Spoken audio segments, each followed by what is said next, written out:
Hello everyone, how are you doing today? My name is Carolyn and I'm going to be starting off today's reading buddy session with a little activity. So pause the video if you have to, but please get a piece of paper and a pencil or a pen or anything to draw with and come back when you're ready. Awesome, welcome back. So today we're going to start off with a little drawing activity.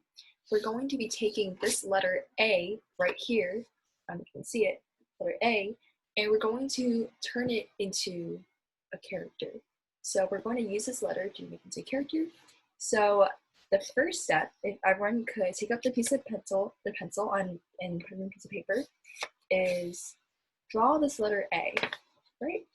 Just your standard little letter A that you see in your school textbooks or you see in reading, just your capital letter A.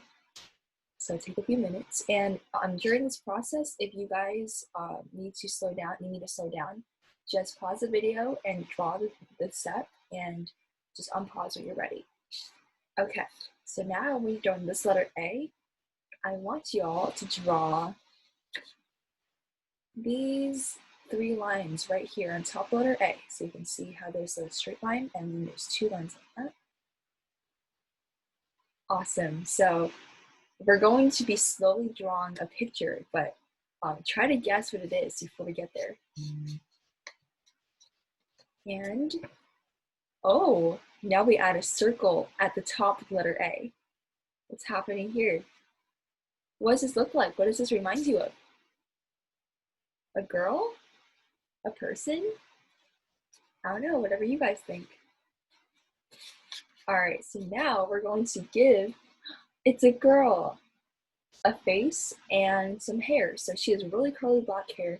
You guys can make whatever your person to be like, but I made my person with curly black hair and a huge smile. Okay, so now we're going to the next step and draw her dress. So as you guys can see, she really loves polka dots. So I gave her a lot of polka dots to put in the dress, right? But this isn't the end of the picture yet. There's still more to come. All right, moving on here. Oh, what is this girl doing? Oh, yeah, what is this girl doing? You can see how, what does this look like? What is this? A skateboard? A surfboard? Well, we have a little board down here. So you start by drawing an oval, and then you can draw whatever designs you want on the board. It's a surfboard, so she's going surfing right now, but we haven't finished the picture yet. Okay, now we're going to take the next step and draw like a half circle on top of the girl, and then a squiggly line underneath. So what does this look like to you? What does this look like it's starting to become? Hold that thought, and we're going to the last step. We're going to draw a bunch of lines underneath to signal that it's a wave, and then we're going to draw a bunch of little squiggly lines right here for the wave. And that's your picture. You took the letter A and made it into a girl going surfing in the ocean. Isn't that so cool? That's what you can do with letters, you guys. Okay, awesome job. And hold your piece of amazing artwork up to the camera, show it to your parents, show it to your friends, your dog, cat, if you have pets, or your potted plant even, to show it off because you need to be proud of the drawing that you've made. So now that I'm a little bit warmed up, I hope you enjoyed the activity, and we're going to hop right into reading a little bit. So today we're going to start off by reading a book called Cloud Questions by McKay. All right. If clouds could talk, I would ask them a lot of questions. What is a cloud? A cloud is a bunch of tiny water droplets or ice crystals that gather together in the sky. There are all sorts of clouds, right? Do clouds have names? Scientists name clouds by their shapes and how high in the sky they are. You can see there's so many different kinds of clouds. There's fluffy ones and there's little wispy thin ones. So many. Cirrus clouds are high, feathery wisps made of ice crystals. Those are cirrus clouds. Cumulus clouds are like puffy cotton balls made of water droplets. It's like so soft you could almost sit on it, right? Stratus clouds can spread across the sky like a wet gray blanket. Can I touch a cloud? Yes. Fog is a stratus cloud that stays close to the ground where you can feel it. So if you guys have ever been to a really foggy place, like during hiking or in San Francisco, the fog, which makes it hard to see, is actually a cloud. You're walking through a cloud. Isn't that so cool? How fast can clouds move? High in the sky, jet stream winds can push the clouds more than 100 miles per hour. There is a lot to learn about clouds. Whenever I see them, I have a new question. If only they could talk. So that was our book about clouds. I hope you guys learned a little bit. So we encourage you to make a book of cloud drawings as you observe the sky. So if you guys have ever done that activity where you look at the sky and you try to make shapes out of the clouds and see pictures and characters and animals, everything, try to make a book of everything that you see in the sky and just look back at it. It'll be super cool. Another thing you guys could do is think of a question you would ask a cloud. So if you've ever laid on your back on a grass field and look in the sky and you have any thoughts or anything, ask them to the sky. They'll be there to silently listen to you. Awesome. So pause the video if you have to take a break again, get some water. We're going to move on to the next book. Recycle with Uncle Roo by Woodring and Shimali de Silva, and illustrations by Julian Langer.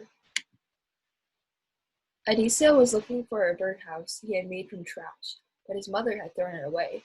When Adisa asked his animal friends for help, he found they had problems of their own.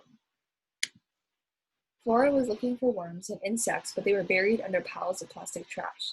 Uncle Roo had a plastic splinter in his beak, and Collar the Crow had a white plastic ring stuck around his neck. After Adisa removed the ring, Collar told him the birdhouse was by the river. When they got there, Adisa saw that the river was dirty and filled with trash. Fish were dying, and the water was unsafe to drink. Adisa felt bad that these problems came from people's plastic throwaways, but what could he do? Uncle Roo knew. They all went to the village so Adisa could learn how to help.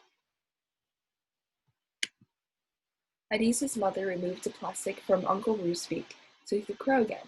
Thank you, said Uncle Roo. Remember, you can help animals survive by keeping trash out of the water and off the land. Alright, I want you guys to pause the video and read this paragraph right here, and I'll pause when you're done. Alright, so we're going to start off in here. Then they saw the waste collectors gathering trash. Cock-a-doodle-doo, said Uncle Roo. Be sure to take your trash to a safe central place. Keep it out of streets, parks, and rivers. The trash was going to the recycling center. Cock-a-doodle-doo, said Uncle Roo. Sort your trash into glass, paper, and plastic. That way more of the trash can be made into something useful again. Adisa thought about his birdhouse.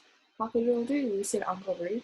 Reuse anything you can so there will be less trash to hurt the animals and environment.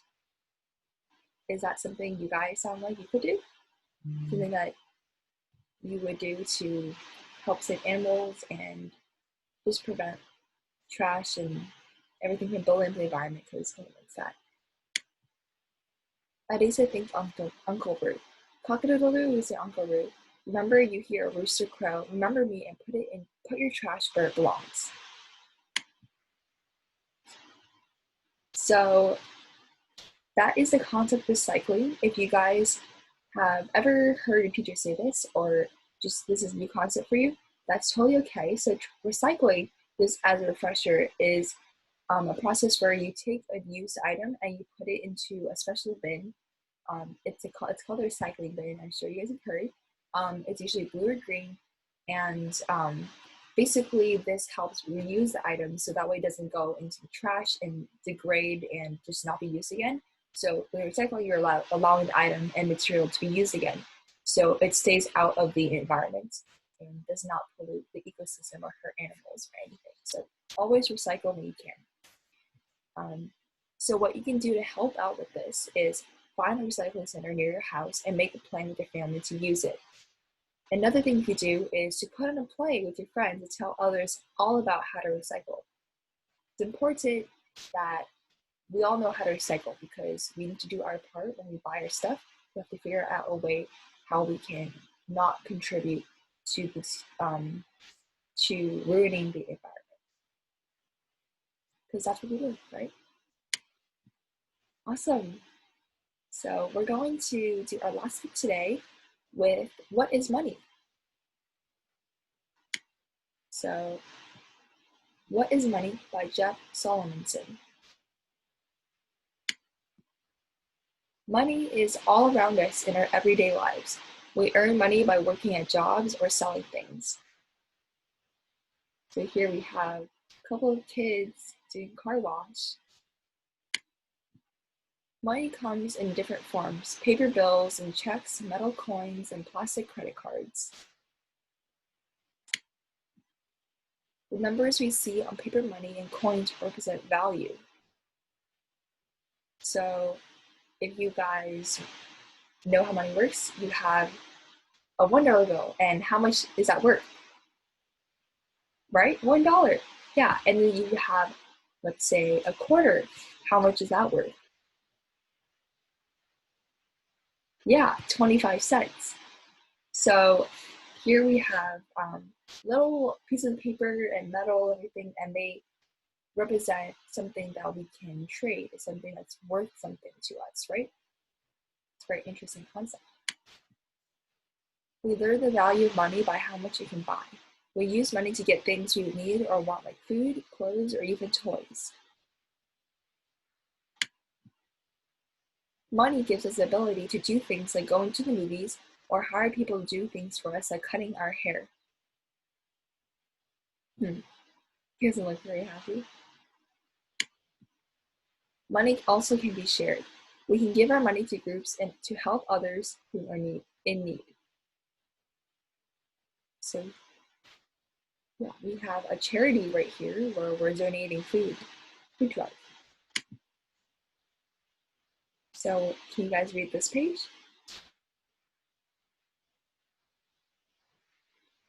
Awesome. We can even save our money so we can buy something we really want. Saving money can take time, but it's worth it. If you save your money instead of buying things right away, you can have more money to buy something that you want even more. So for instance, if you one day really wanted to get a snack, but you really wanted a bike, like this kid right here, if you would save up your money, you could either have a little bit of money, like $5, to buy a snack that you want to eat. So you'll be happy right then and there, but the snack will be gone. Or you can save up money, so you continue to add on $5 and $5 and $5 until you have enough money to get something that you want even more. And then you can get a bike that will last you a longer time. So saving money is a very important concept, right? Delayed gratification. It is important to learn about the value of money, how you can earn it, and what you can do with it. So can you guys read this page right here? What will you do with your money? Spend it, share it, or save it? So how does that little book change your perspective about money? Did you guys learn anything from that book? Was there anything in there that you didn't know about? And feel free to say it out loud tell it to your parents, write it down, draw a picture to represent it. Anything that you learned from that book, like that was interesting, anything. And while you do that, just some thoughts to consider. You could invite, so next time you go shopping with your parents, maybe ask them if you can help them pay for things. So if you go grocery shopping or buying a toy, instead of having them put the money in front of the cashier, ask them if you can help pay for it, if you can take the money and give it to the cashier. And you could also make a plan with your parents for how you can earn and save your own money to get you familiar with getting control of your own financial situation. Financial means relating to money, so your own money situation. Awesome. So these are some really important concepts we learned today. We learned about clouds. We learned about recycling. And we also learned about money. So I hope you guys had a fun time today. And before we close off, I just want you guys to maybe think about anything, write down anything interesting that you guys thought from the last 3 books that you read. Talk about with your parents, ask them questions about things you don't know, stay curious, and we'll see you next week. Bye.